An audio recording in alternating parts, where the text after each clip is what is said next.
बिस्मिल्लाहिर्रहमानिर्रहीम। अस्सलाम वालेकुम।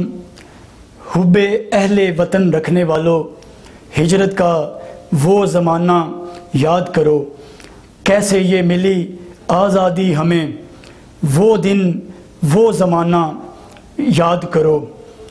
मैं हूँ काशिफ मुगल और मेरी तरफ़ से आप सबको जश्न आज़ादी मुबारक।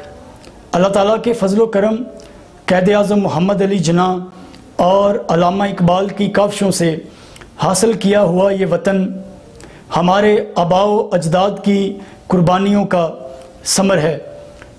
इस वतन को पाने का मकसद था कि हम सब इस्लाम के असूलों के मुताबिक ज़िंदगी बसर करें, मगर आज हम सब ने आज़ादी के मानी कुछ और समझ लिए हैं। वो दर्दनाक वक़्त याद कीजिए जब हमारी माँओं बहनों ने अपनी असमतें कुर्बान की, कितने ही आबा ने अपनी जान के नजराने पेश किए।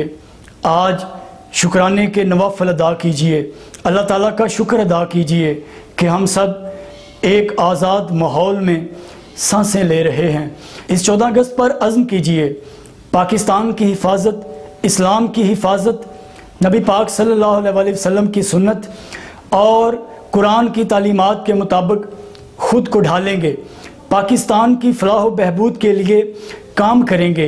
इस 14 अगस्त पर अज़्म कीजिए कि झंडियों की बेहुरमती नहीं करेंगे, बल्कि झंडियों के इवज़ दरख्त लगाएंगे।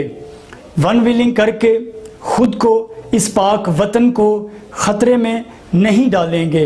ये वतन हमारा है, हम हैं पासबां इसके, हम लाए हैं तूफ़ान से कश्ती निकाल के, इस मुल्क को रखना मेरे बच्चों संभाल के। देखो कहीं उजड़े ना हमारा ये बागीचा, इसको लहू से शहीदों ने है सींचा। इसको बचाना जान मुसीबत में डाल के, इस मुल्क को रखना मेरे बच्चों संभाल के। पाकिस्तान जिंदाबाद।